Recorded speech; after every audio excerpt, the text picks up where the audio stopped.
We're going to continue with the program. Our next session is called The Democrats' War Against the Jews.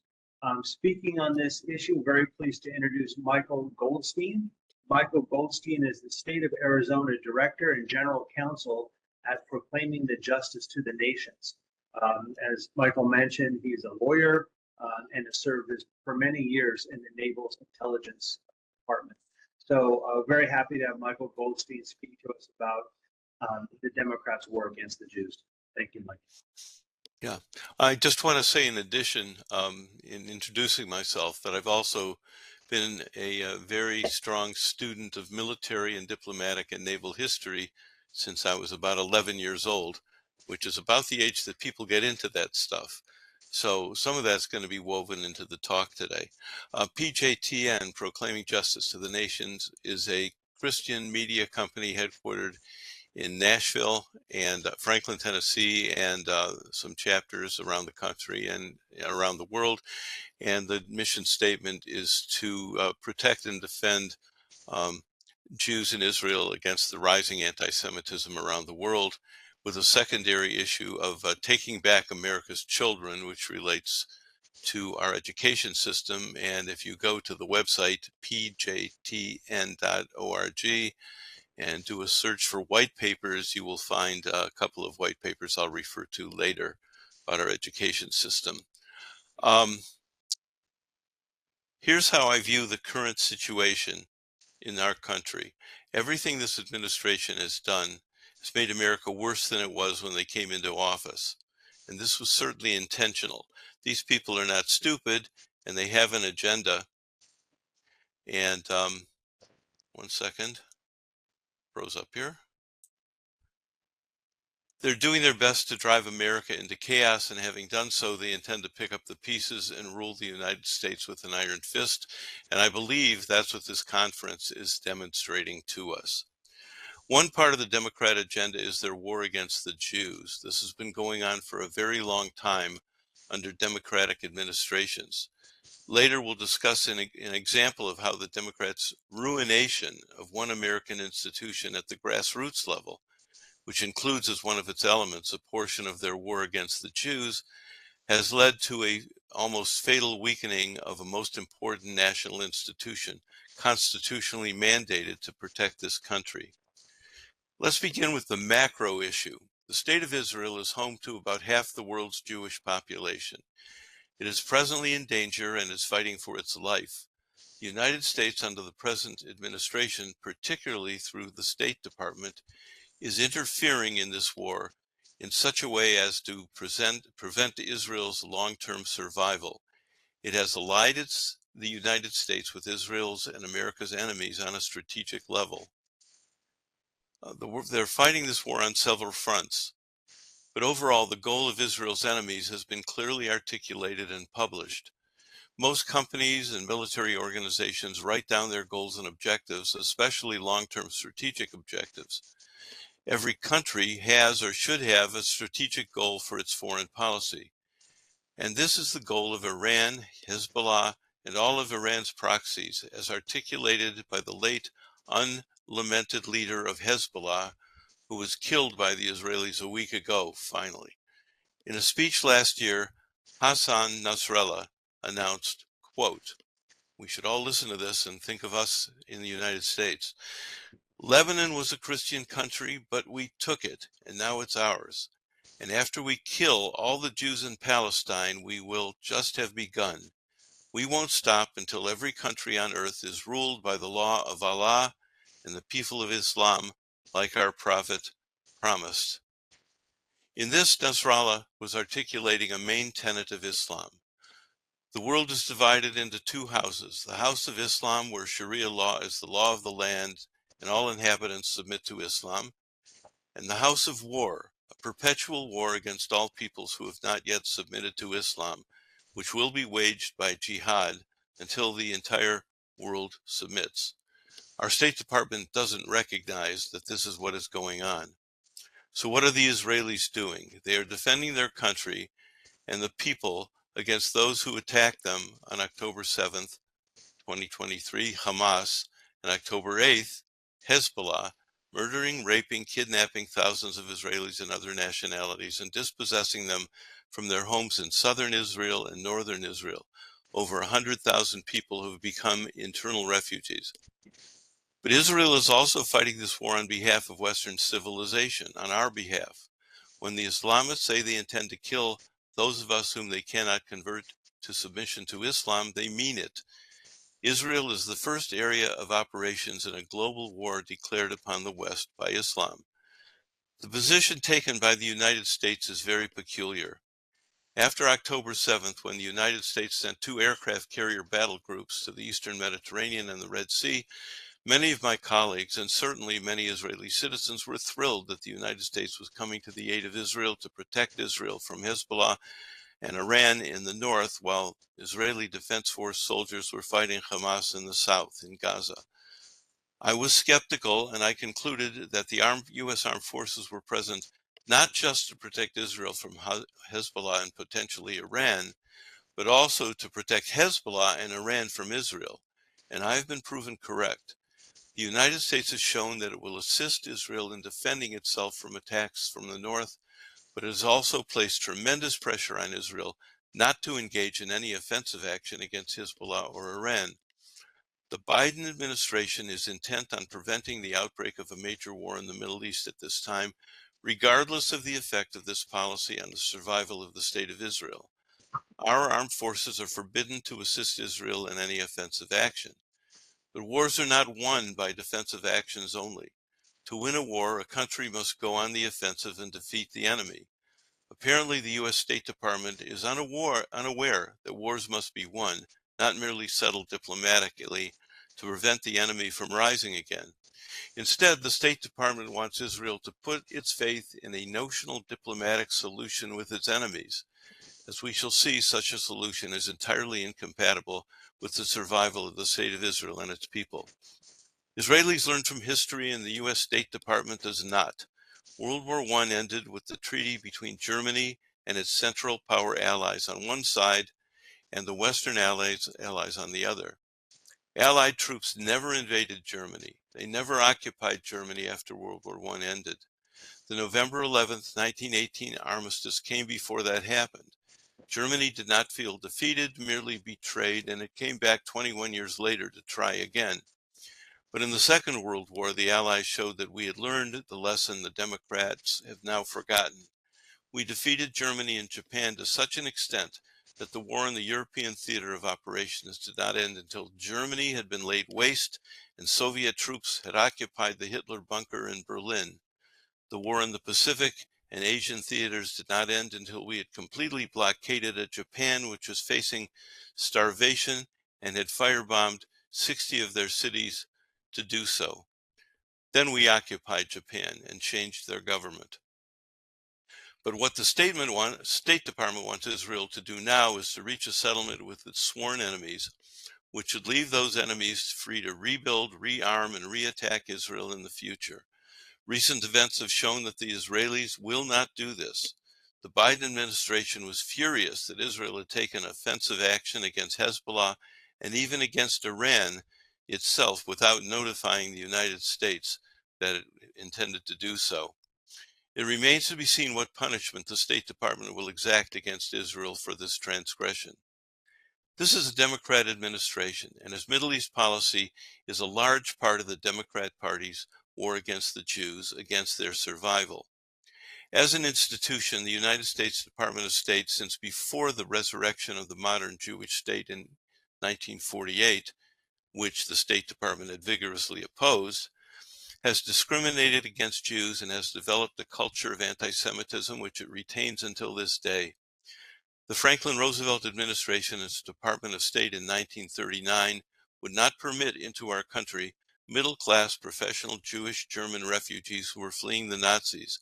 Instead, they sent them back to Germany, where many of them died in death camps or while performing slave labor in Europe during World War II. The German Jews were never seriously suspected of thoughts, plans, or activities against the interests of the United States or its citizens, although the Democrats sometimes use this as a pretext, nor would they have become an economic burden on the American communities where they had sponsors and intended to live. It was anti-Semitism pure and simple that kept the German Jewish refugees out and sent them back to their Nazi persecutors. The State Department has systematically interfered with Israel, the only Jewish state in the world, since its establishment in 1948, by pressuring it to act against its own assessment of its own national security requirements. In most cases, Israel's compliance with State Department pressure undermined the United States' own interests, while when defiant, Israel spared major setbacks to U.S. interests. Before further analyzing today's Middle East, which is exploding because of this Democrat administration's malfeasance, we're going to look at some examples of how U.S. interests were improved when Israel ignored State Department pressure, and others where the U.S. interests were harmed when Israel bowed to such pressure. My thanks to retired Israeli diplomat Yoram Ettinger, who compiled this partial list and spoke of it in a previous Davos in the Desert Live seminar here in Phoenix. We all know about the Six-Day War in 1967. The U.S. was heavily dependent upon Persian Gulf oil. Egypt was involved in an attempt to topple Israel and all pro-U.S. Arab oil-producing regimes. Its President Nasser was mobilizing the Islamic community of the Middle East to attack Israel and closed off Israeli shipping, which provided legal grounds for Israel to go to war against Egypt and its ally Syria. The State Department pressured Israel not to carry out a preemptive attack against Egypt and Syria. Israel defied the pressure and devastated Egypt's military force in a preventive attack to begin and win the Six-Day War. See, they know that they need to win a war. Israel's defiance spared the U.S. a traumatic national security and economic blow, the shutoff of oil. In 1973, the State Department pressured Israel, this time successfully, against carrying out another preemptive attack against Egypt and Syria for the same reasons. Israel's defiance of this pressure would have spared the region the costly Yom Kippur War of October 1943, and on the U.S. side, the devastating rise in oil prices which followed. We remember those lines at the gas stations. In 1981, the State Department pressured Israel against bombing Iraq's nuclear reactor and later punished it for doing so. Israel defied the pressure, which spared the U.S. a potential nuclear confrontation in 1991 in the first Gulf War against Iraq, and snatched the pro-U.S. Arab oil-producing regimes from the jaws of the anti-U.S. Saddam Hussein.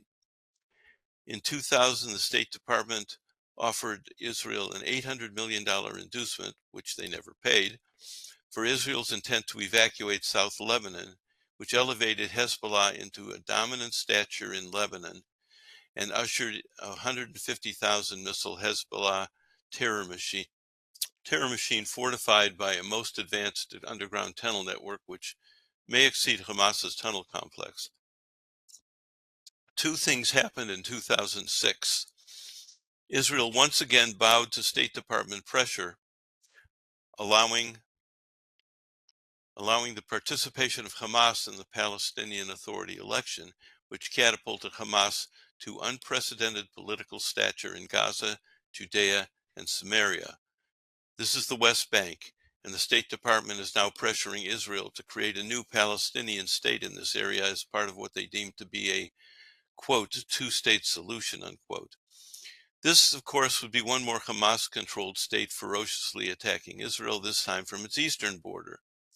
Israel should have been permitted to block the participation of Hamas in the PA elections in 2006, and now both Israel and the United States are living with the consequences, which include the necessity for Israel now to prosecute a two-front war against Hamas in Gaza and Hezbollah in southern Lebanon.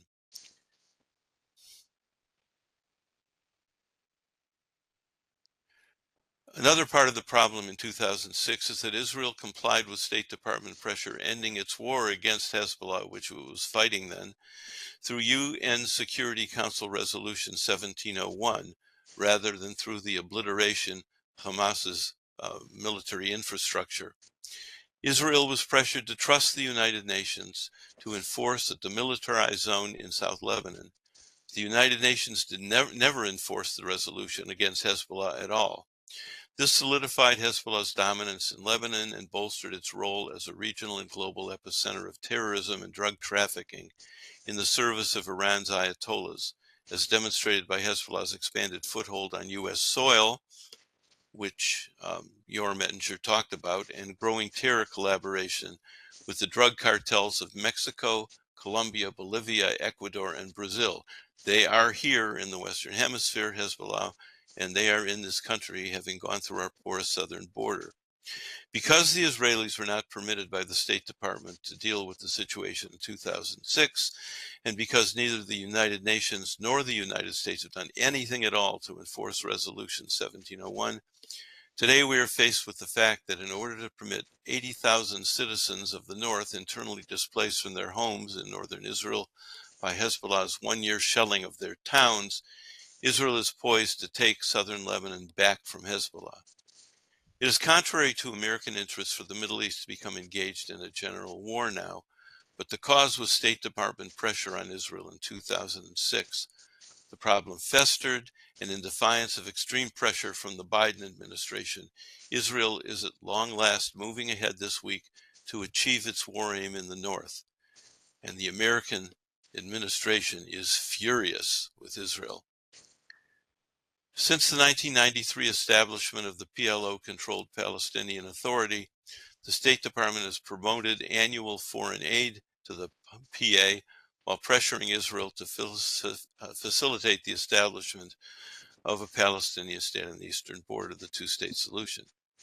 Because this administration feels that tamping down all fighting in the Middle East prior to the November presidential election is paramount, and because they want to try to ensure that they win that election, noted British journalist Douglas Murray, and I think most of us on this call probably know him, quipped that for the Democrats, the two-state solution is not really Israel and Palestine, but is rather Michigan and Minnesota, because the Democrat administration is courting Muslim votes in these two American states.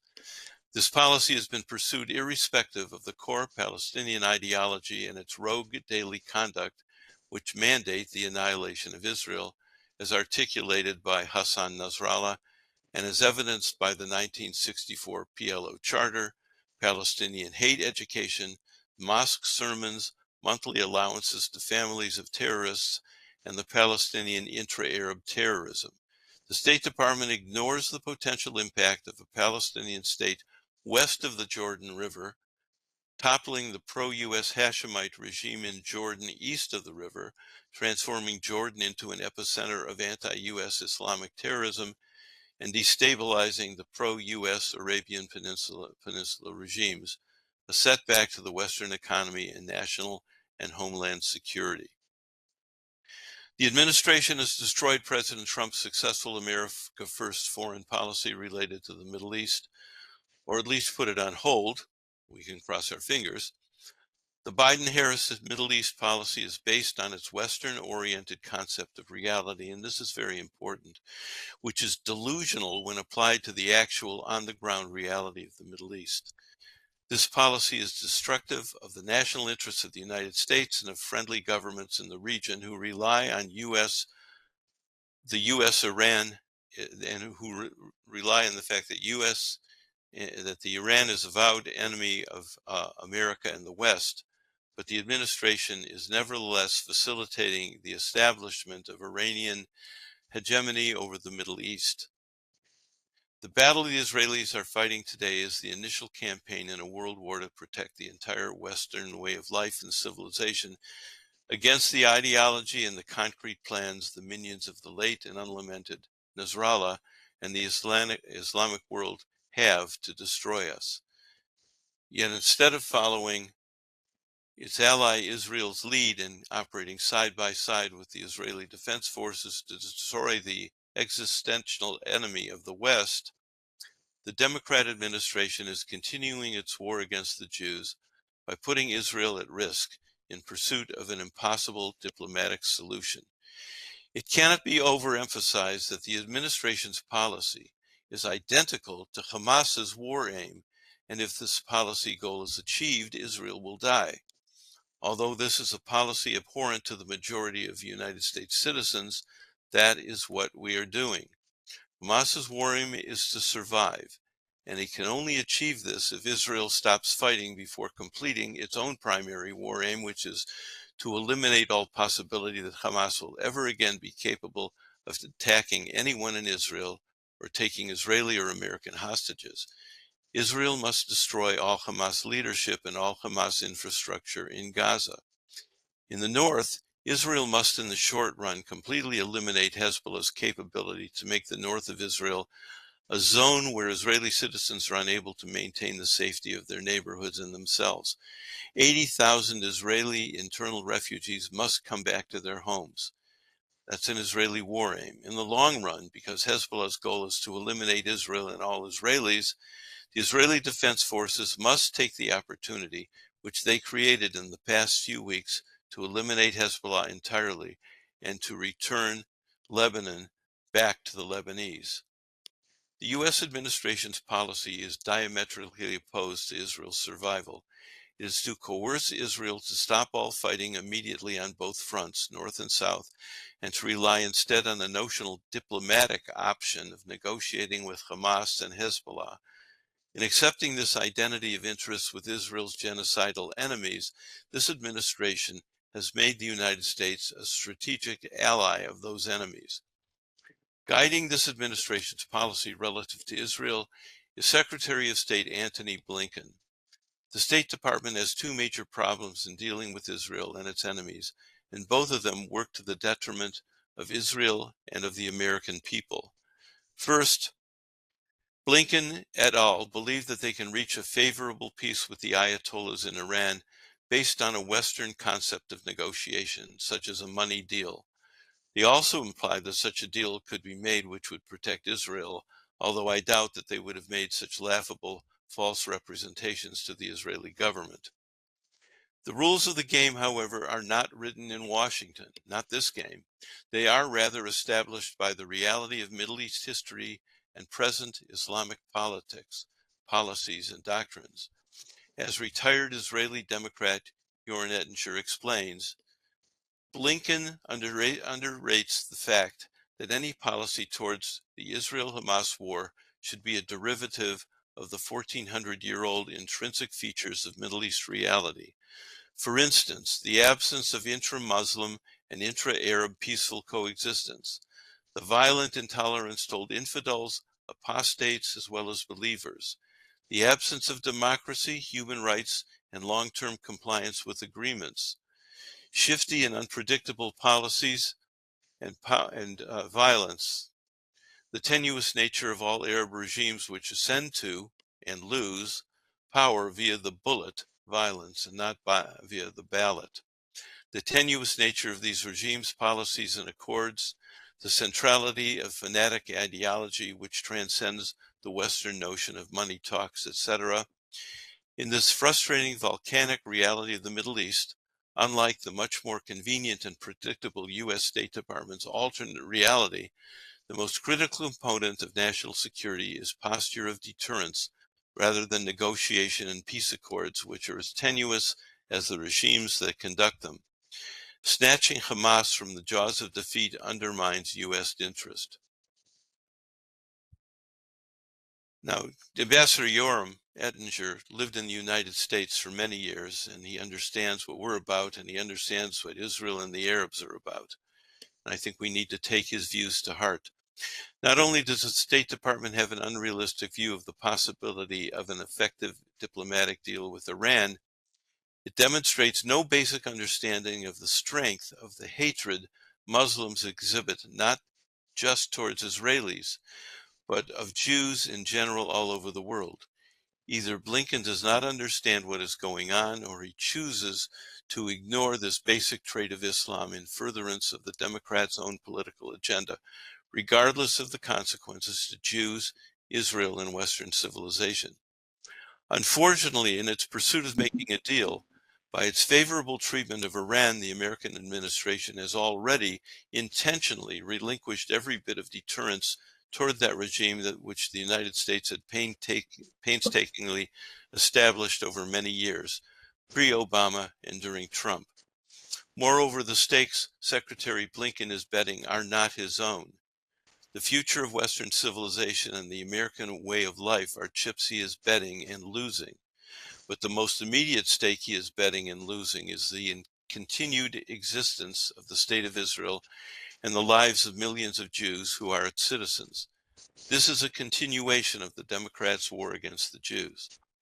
The U.S. administration has given no indication that it cares about or is even aware of the inevitable consequences of its policy on the State of Israel, on the Jewish people, on Christian Muslims and other non-Muslim citizens of Israel.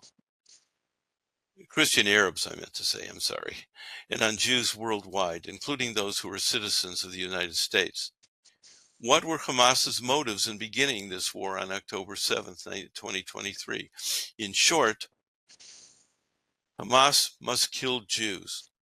It chose to attack Israel specifically to elicit a powerful response from the IDF because its internal political situation vis-a-vis Gazan civilian Arabs had become untenable. Military historian and classicist Dr. Victor Davis Hanson explains, pre-October 7th, there were occasional Western stories purportedly attesting to Hamas's unpopularity among Gaza residents. But if true, it was likely not necessarily because of Hamas's corruption, its diversions of massive aid to its subterranean command and control centers, or even the multimillionaire status of Hamas grandees ensconced in the Gulf or Lebanon.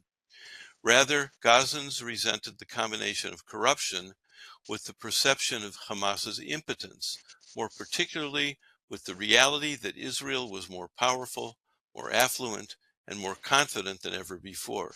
In other words, the more Gazans saw their money diverted to corrupt officials and the city beneath their feet, and the more they saw Hamas's inability to do much about Israel's power, the more they chafed at their autocrats. That changed on October 7th. Dr. Hanson's analysis of Hamas's war aim in Gaza is confirmed by Major John Spencer, Chief of Urban Warfare Studies at the Modern War Institute at the United States Military Academy at West Point. In an interview on March 12, 2024, Major Spencer described the nature of Hamas's war aim. The alternative to Israel continuing the war is just stop. That means Hamas achieves victory. That means the hostages don't come home. That means over 100,000 Israelis can't go back to their homes. I think this is really dangerous territory for the future of the world. Hamas has to be destroyed or they win, period. Hamas's bottom line in negotiations is that it must be left free to continue killing Jews until all the Jews are gone throughout the world. Muslims hate Jews with a passion inconceivable to the officials of the United States Department of State. Many of the reasons for this are outlined in my article this past July in the publication AmericanThinker.com entitled Why They Hate. Earlier, I referred to British journalist Douglas Murray. Murray has extensive experience of Israel and the Islamic areas of the Middle East, having traveled there for many years, reporting on developments and reporting honestly, fairly, and in great depth, unlike most of his colleagues in the mainstream media, which we heard about earlier in this program. On YouTube earlier this year, Murray emphasized in the strongest language that Muslims who are not Palestinians loathe the Palestinians. But across the West, Muslims demonstrate against Israel because they hate the Jews with a virulence inconceivable and unimaginable by Secretary Blinken's minions at the State Department, who create American foreign policy without taking this hatred into consideration. I'm going to quote about a minute and a half of Douglas Murray. Find it on YouTube yourself, looking for Douglas Murray and Islamic hatred of Israel, and you need to listen to it in his own voice. I can't do his British accent, but I can listen to it enough so I can probably do his intonation and timing, which is very, very important. He says, Muslims don't care about other Muslims. Arabs don't care about other Arabs. Nobody cares about the Palestinians. Nobody cares about them. Can't tell you how little they care about them. Jordanians loathe them. The Egyptians loathe them. The Lebanese loathe them. They've done nothing for the Palestinians for 70 years. And yet, whenever the Israelis do anything, the Muslims across the West come out on the streets because they hate the Jews. You know, hundreds of thousands of people have been killed in Yemen, not a peep on the streets of Britain, certainly not big protests. Bashar al-Assad has killed more Muslims in the last 10 years than everybody on every side killed in every war involving Israel since 1948, including the War of Independence. Nobody cares. The Muslims don't come out on the streets. They don't care. The only thing they care about is their hatred of the Jews, and it motivates them like nothing else because it hits at the core of their self-esteem. They can't bear it. Israelis, however, are unified. Although their politics seem fractured to us and reflect great divisions, Israelis are unified about fighting this war and making their country safe. Having lived in this neighborhood for over 3,000 years, they are very experienced in Middle East history and politics. They are clear-headed about Middle East realities in a way the American administration and Secretary Blinken are not. Requiring Israel to agree to end its wars with Hamas and Hezbollah is out of the question.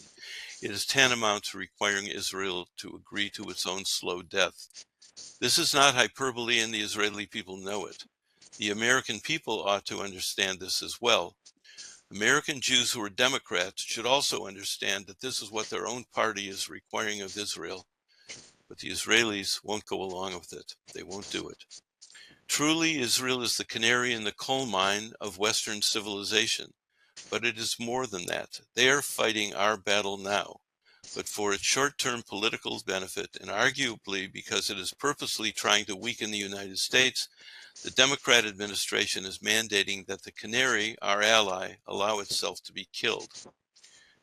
Specifically, Israeli compliance with State Department pressure would snatch Hamas from the jaws of obliteration and would be perceived in the Middle East as a dramatic victory for Islamic terrorism. It would escalate the lethal threat from the Muslim Brotherhood and Iran's Ayatollahs to every pro-U.S. Arab regime, such as Saudi Arabia, the United Arab Emirates, Bahrain, Egypt, and Jordan, and to U.S. Homeland Security, as stated by the FBI director.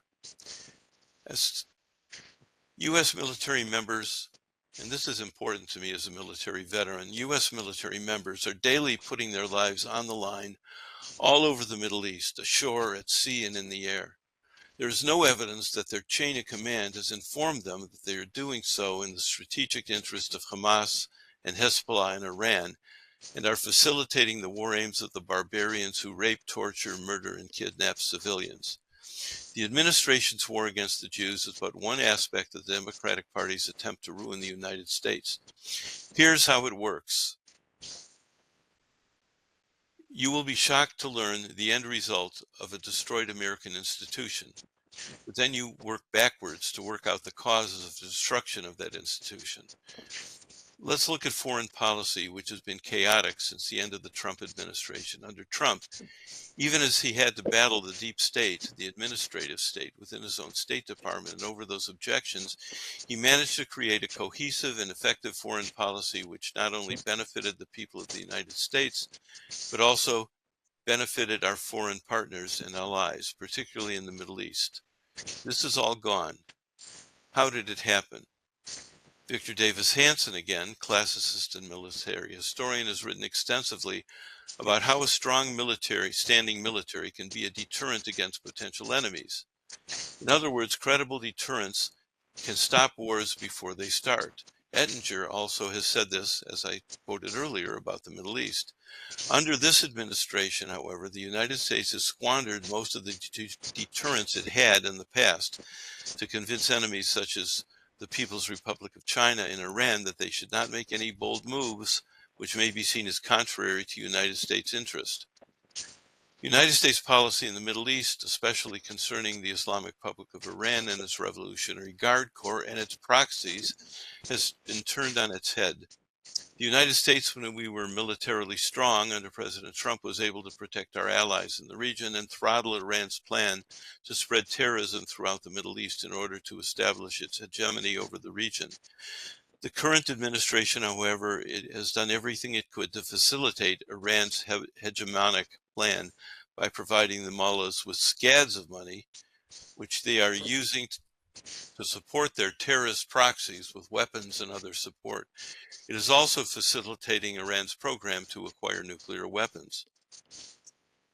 At the same time, the administration has mishandled our military to the extent that it has put the United States in a position where it will be unable, through our own weakness, to enforce our will against Iran and still live up to our obligations to our Western Pacific allies. Let's take a brief look at the Pacific and see how it affects our situation in the Middle East. We are legislatively bound to defend Taiwan. In fact, we probably cannot defend Taiwan at all against China or any of our other allies in the area, such as Japan, the Philippines, Australia, and New Zealand. The Air Force has quite a bit of power in the Western Pacific, but of course it is limited to the use of land bases, particularly on the island of Guam and in the Philippine Islands. These bases are vulnerable to long-range missile attack from the People's Republic of China, and it is less than clear that they will be able to remain operational after a massive surprise attack from China. United States Armed Forces no longer possess a logistics chain that can supply them to fight in the Western Pacific for an extended period of the time. This period is probably 3 to 4 weeks. We don't have the fleet oilers to bring the fuel to the fleet and the Air Force, including both ships and aircraft, for longer than that during a combat scenario.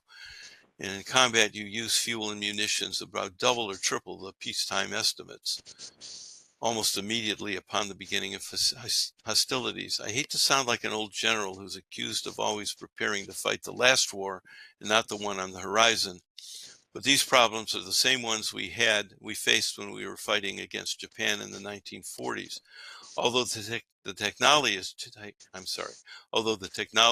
has changed, and the ships and aircraft are more sophisticated than they were during the Pacific War, in order for any force to fight in the Western Pacific, it needs to bring everything with it: fuel, spare parts, food, ammunition, cruise missile reloads, and thousands of other items that our logisticians and our armed forces are aware of. We did not have the logistics train December 7th, 1941 to fight a war in the Western Pacific against Japan. We do not have it now to fight China. Our shipbuilding is very slow. Congress ordered a new Navy in 1939. It took it 3 years to bring it online in 1943. That included warships and combatant support ships, repair ships. And one of these things is really important now. The Biden administration has declined to bring the Navy up to the 350 ships planned by President Trump. And importantly, in fact, it is decommissioning 17 perfectly serviceable logistics support ships it is not able to keep in operation. Now, why? And if we have to fight in the Western Pacific, by the way, we do not have the resources to send ships to the Middle East to support Israel at all. Not only that, because we'll be fighting a war in the Pacific, there will be no munitions, no shells, no artillery to provide to Israel, which will be on its own. We need to look back at those 17 logistics support ships in order to realize just how our country has been weakened by the Democrats. We need men to crew and maintain both the frontline ships and aircraft and the logistics chain supporting them, and we do not have them. Why not? This is happening because this is where it becomes very interesting. Why can the Navy not keep these ships in operation? The answer is that it has fallen so short of its retention and recruitment goals that it does not have the sailors available to man these ships. This recruitment shortfall extends across all of our services: Army, Navy, Marine Corps, Air Force. This is happening because of policies dreamed up and enforced by this woke American Democrat administration. These policies were guaranteed to destroy recruitment. First, traditionally, many young men who join the service come from service families. Their fathers, uncles, and older brothers going back generations served in our armed forces, and quite willingly. Primarily, they were young American white males. The Department of Defense has made it so insufferable for these people to join up or to extend their enlistments if they are already serving, that they no longer wish to serve the nation in this atmosphere, and their older relatives are recommending they do not do so, and they do not join. What is the military doing to create this atmosphere so toxic to traditional recruiting?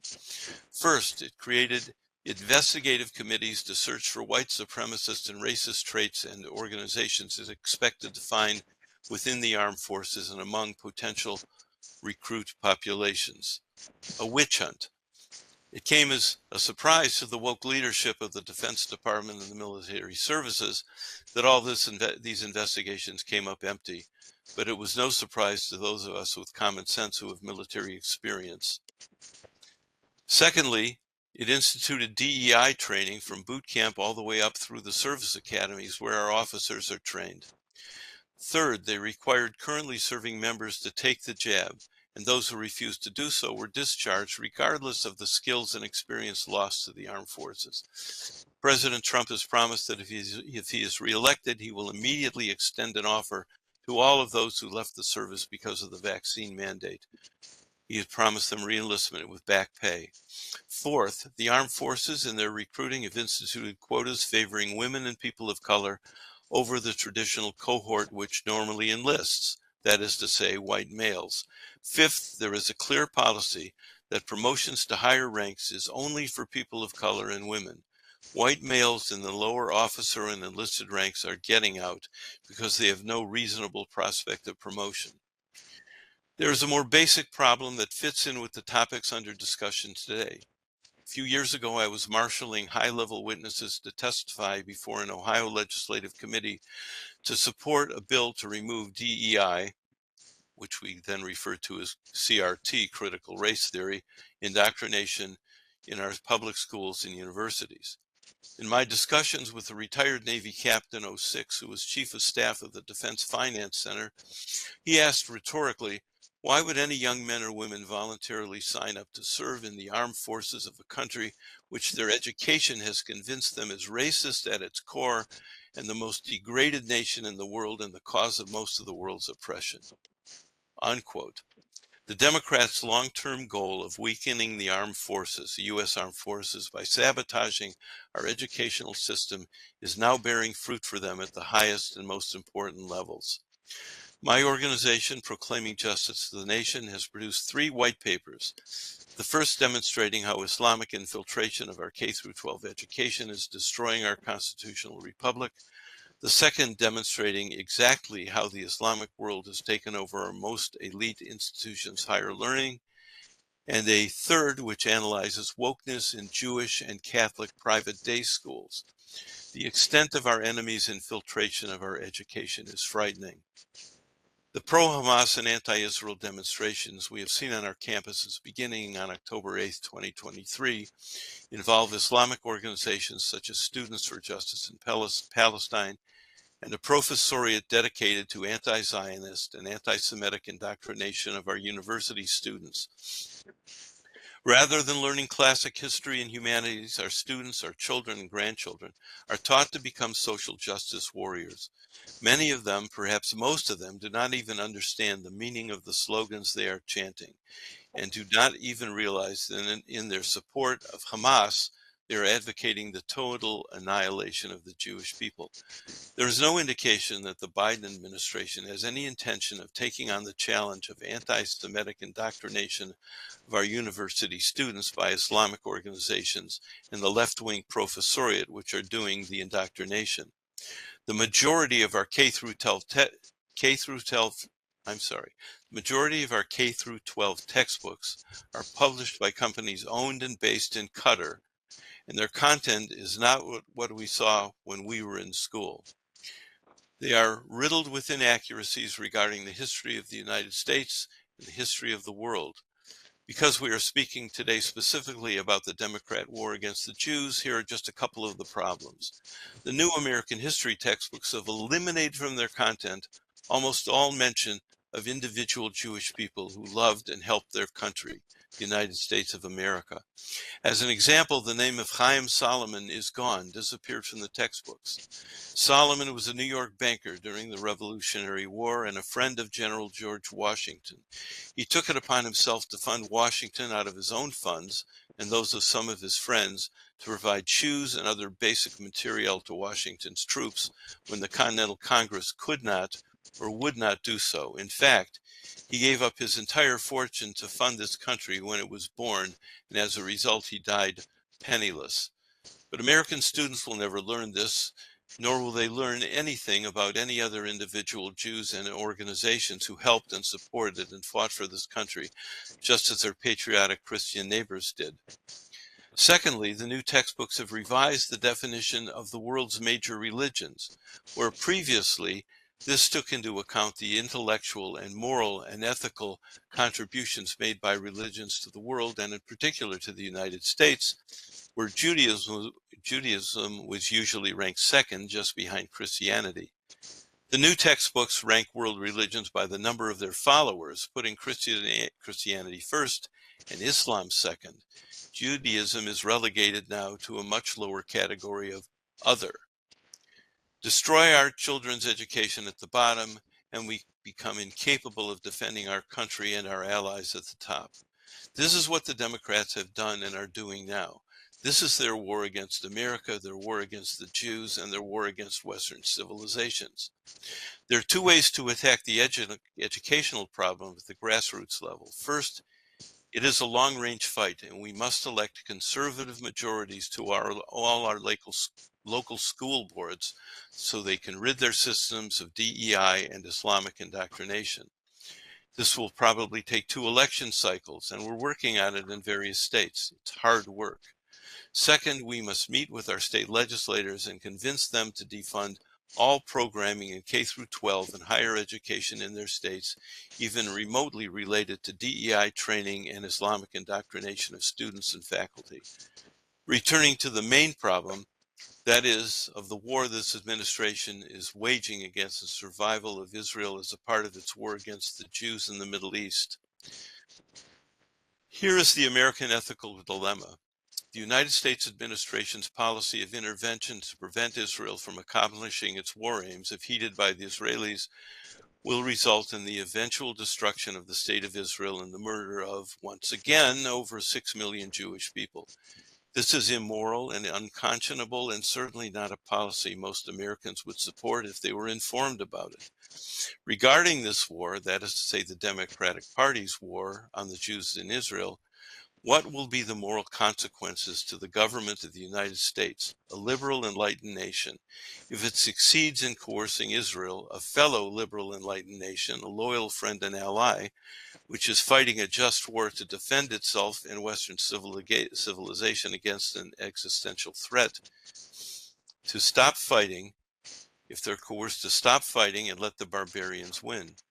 And just as, and probably more importantly, what will be the moral consequences to the citizens of the United States if it permits its government to coerce its loyal friend and ally Israel, which causes that existential threat to be realized, and as a consequence, the loyal friend and ally and all the inhabitants therein will in fact be destroyed? I only have about another 30 seconds, David. Okay. This Democratic administration has led the people of the United States to the point of making them complicit in the most immoral actions known to man, the eradication of over 6 million people, based solely on Islamic hatred of Jews and the administration's pathological narcissism, which is destroying our representative republic. Thank you for your time, and I hope I didn't read too fast for people to catch it. And if there's any time for questions, I'd love to have them. Great. Well, thank you very much for speaking to us and all the immense work you must have put into that presentation. My gosh, that was so thorough and so well written, so well delivered. We really appreciate that. I can imagine how much work went into that. It shows. Anyway, so a couple of questions. Under the Trump administration, he appointed an anti-Semitism czar. I think that may have been the first time any president had an anti-Semitism czar. Is there an anti-Semitism czar under the Biden administration? Yes, I believe they have recently appointed someone. Don't hold me to this, but it's my impression from what I can remember that the person they appointed, it may have been from J Street, which is a Jewish organization opposed to the state of Israel. That may be wrong. I would want to verify that, but I believe somebody anti-qualified for the position has been appointed. Okay. And then what is the Biden administration's position on UNRWA? You know, we hear so much evidence of UN, UNRWA employees collaborating or being working part-time for UNRWA and the other part for Hamas. What is the Biden administration's stance on UNRWA? They say that Israel should rely on the United Nations to protect it. They don't talk about UNRWA specifically. If you look at David Bedin, Bedin, David Bedin's videos he made in Israel, he's a journalist, he's been doing it for many years, and he's been doing filming of UNRWA schools, UNRWA organizations, how they are creating hate in all the children in Gaza and the West Bank against Jews. It's not a coincidence that about 18 years have passed from when Hamas and UNRWA took over the education of Arab youth in the West Bank and in Gaza, and the fact that Gazan citizens hate Jews just as much as Hamas does. And that hatred has been shown in many studies.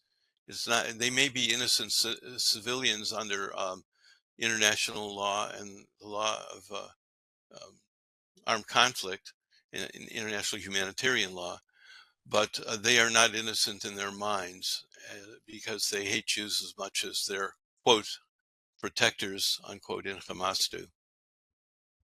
And that's a function of UNRWA. UNRWA created that. And Biden is ignoring it. Okay. One can only imagine what mainstream media would say about the Trump administration if during that administration there were these kinds of protests at universities, and the vile anti-Semitism that's directed towards Jews, largely at universities, but in other spheres of society. People would say Trump is instigating it, that he's subsidizing it, he's encouraging it, that he wants to make it 100 times worse. And the Biden-Harris administration, are not blamed at all for what's happening. Well, in terms of subsidizing it, let's think about that for a moment. Where do all those tents come from on the first day of the protests? We can look at Soros, we can look at other sources on the left that provide lots of money for this sort of thing. Certainly, nobody could trace anything like this back to Donald Trump. He's the least anti-Semitic person you can think of. Look what he's done for Israel. He has Jewish members of his own family, and he's never been shown to be anti-Semitic or racist, in fact, in any respect. I won't go into this other aspect of it. I don't think we have time.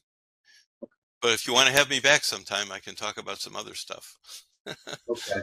Well, maybe the last question then. There was an article in the Wall Street Journal a few months ago. It talked about how the Biden administration is sanctioning American Jews that live in Judea, Samaria, the West Bank. If they do anything or are perceived to do anything that could be deemed to be anti-peaceful, anti-two-state, antagonistic to Palestinians. Some of these Americans have had their bank accounts frozen. Their spouses have had their bank accounts frozen. Their families in jeopardy of those kinds of sanctions. Anything you want to say about that? Yes, they need a good public interest attorney to create some lawfare on their behalf. I think that's very important. I will tell you one anecdote I learned about a couple of years ago, 3 years ago.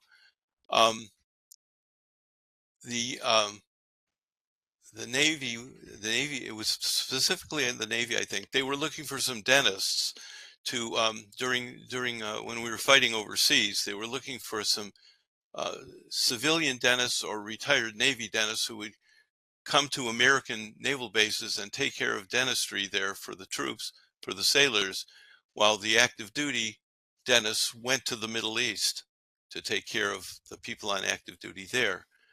And a couple, at least one that I know of, Jewish dentist applied to do it. He was retired from the military, I believe, and he applied to do that in his spare time. And because he was going to be coming back as an active duty naval officer, he had to get a security clearance. And they refused to give him a security clearance because he had a cousin who lived in Israel. They wouldn't give him a security clearance. And I looked into it, and it turned out that was a policy of the armed forces under this administration, to deny security clearances to. Now, I don't know what would have happened with me. I had a top secret cryptologic security clearance for 30 years. But if I had relatives in Israel, would they have withdrawn my security clearance at this point? I don't know. But it's another part of their war against the Jews. And thank you for raising that. It reminded me. Yeah. Well, okay. Yeah, I think that brings us to about 2:30 Pacific, and that's about the time we need to adjourn this session so we can stay on schedule. So I'd like to thank Michael Goldstein for putting a tremendous effort into his presentation. It was very detailed. He took us through a lot of history, and we really appreciate the effort that you took to educate us. So thank you. So we'll end this session now.